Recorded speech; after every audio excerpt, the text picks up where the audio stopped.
Hey guys, my name is Lauren Hollows, and today I am going to be covering how to create a benchmark. So basically, I'm going to pull up 4 units on TGA and I'm going to go through and just pull out a couple of different criteria and explain what a benchmark is going to look like for that particular criteria. So let's go.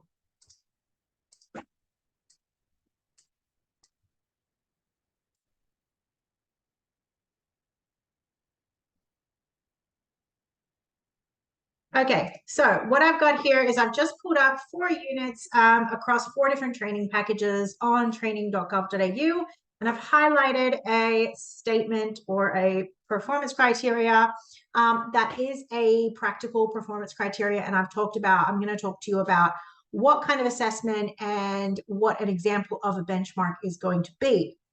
Okay, so for this one, we've got implement personal hygiene practices. This is part of the infection control unit, which is relevant in the CHC and the and the HLT packages. But basically, the element is follow standard and transmission-based precautions for infection prevention and control in the work setting.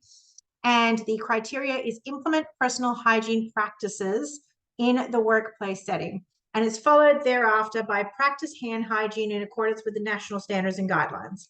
So basically what this kind of one of the assessments that I would pull up in this sort of unit would be basically a hand washing assessment, being able to demonstrate correct hand washing. And then within the observations of the unit, I'm going to be making sure that students are regularly using hand washing at the 5 points of contact.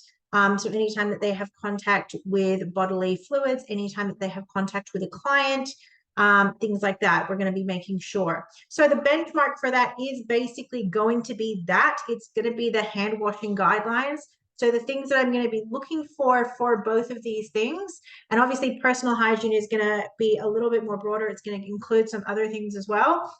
But practice hand hygiene in accordance with national standards and guidelines, that's not, so if that's the criteria that we're meeting, then the observation, the instruction to the student is going to be demonstrate hand washing procedures, okay, ensuring that you're following our organizational guidelines and also the national standards, okay? And then for the trainers to understand the benchmarks that are going to be sitting underneath that, and that is maybe available for the students to see as well, is going to be things like, washing hands for a minimum of 30 seconds, ensuring that they're using soap, ensuring that they're getting into all of the corners. So like that we're doing this, when we're washing our hands, that we're actually crossing and we're getting all of the parts of the hand, ensuring that if they are wearing rings or if they're wearing equipment, that is washed too, ensuring that they are then rinsing all of the soap off, okay? So that's those are the benchmarks that are gonna sit under that particular criteria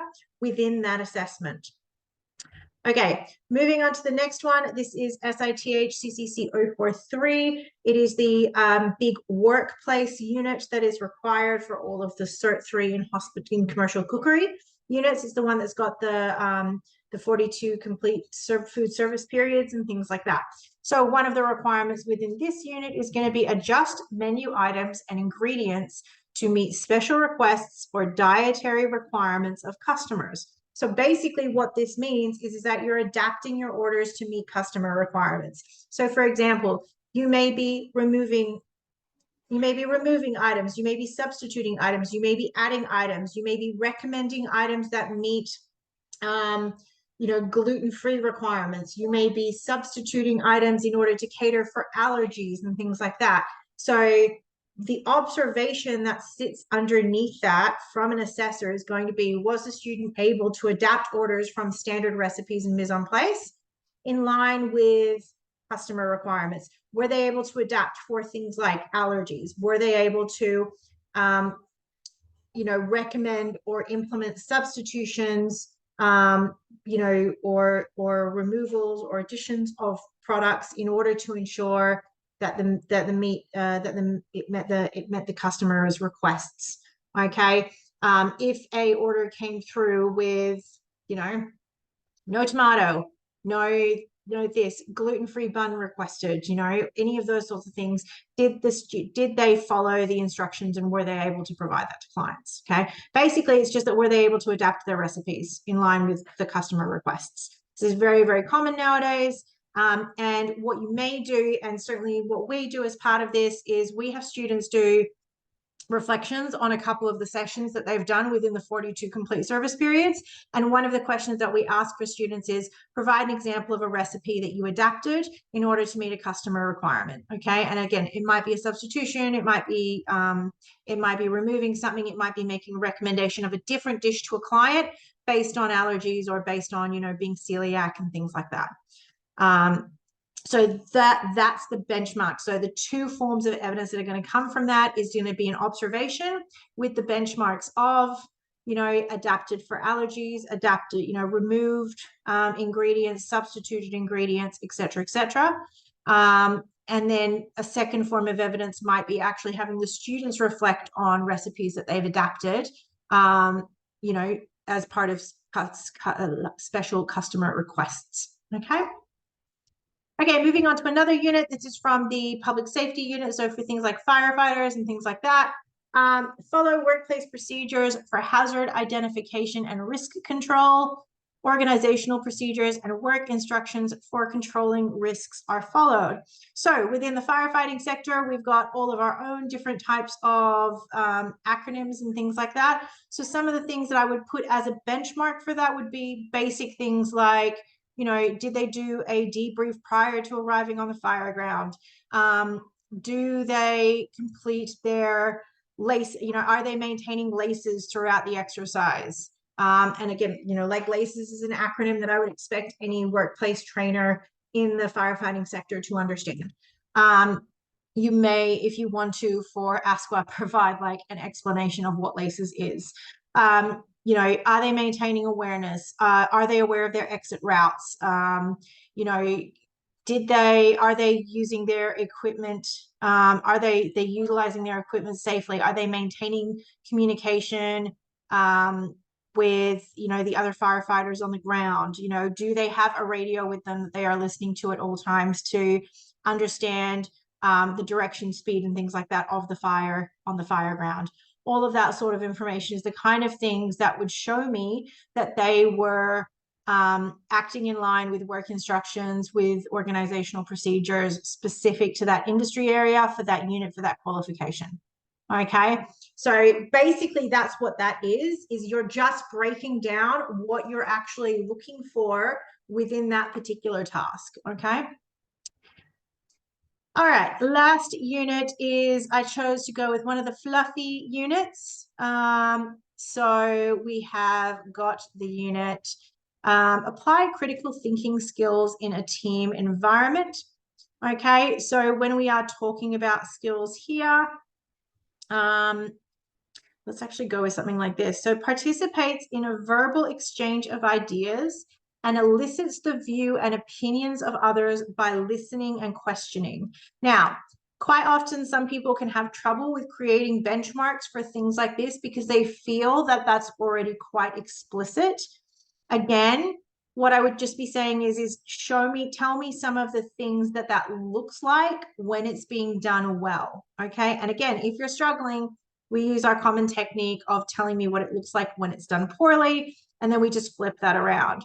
So if you are participating in a verbal exchange, not eliciting the views of others, not listening and not questioning, what are some of the things that you're going to be doing? You're going to be avoiding eye contact. You're going to be talking over people. You're going to not give people a chance to finish their sentences. You're going to be responding to points. You're going to be constantly talking and not actually allowing them an opportunity even to have a say. Okay, so we want to flip all of those sorts of things around. So we are giving people an opportunity to get their full sentence out before we respond to it. We are summarizing what they are saying. So we might be using mirroring techniques of taking the key point of what they are saying and reflecting it back to them in order to clarify that we understand their perspective before explaining our perspective. We are managing the team. So we might be, they might put in place rules where they say, okay, only one person talking at a time.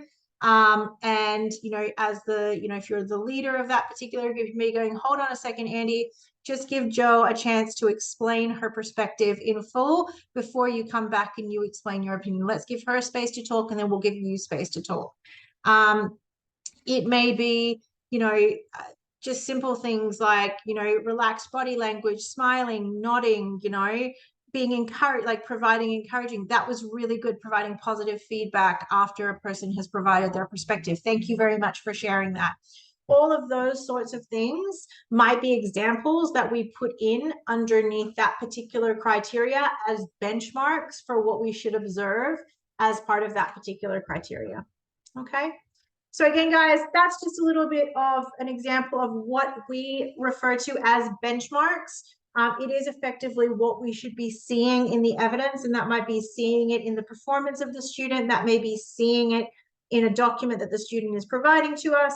But basically, that's what we mean when we refer to benchmarks. If you have benchmarks for everything, then you know that your assessment is going to be reliable, and that's the whole point of doing benchmarks, is that basically you have all your trainers on the same page. Hopefully your students have access to some of those benchmarks as well, so that they understand what they have to present, and then that way you have a fair, flexible, sufficient, and valid assessment. Hope you guys found this helpful. If you did, please like and subscribe and make a comment below. I hope you guys have a great day. This is Lauren Hollows for NOI Education Services.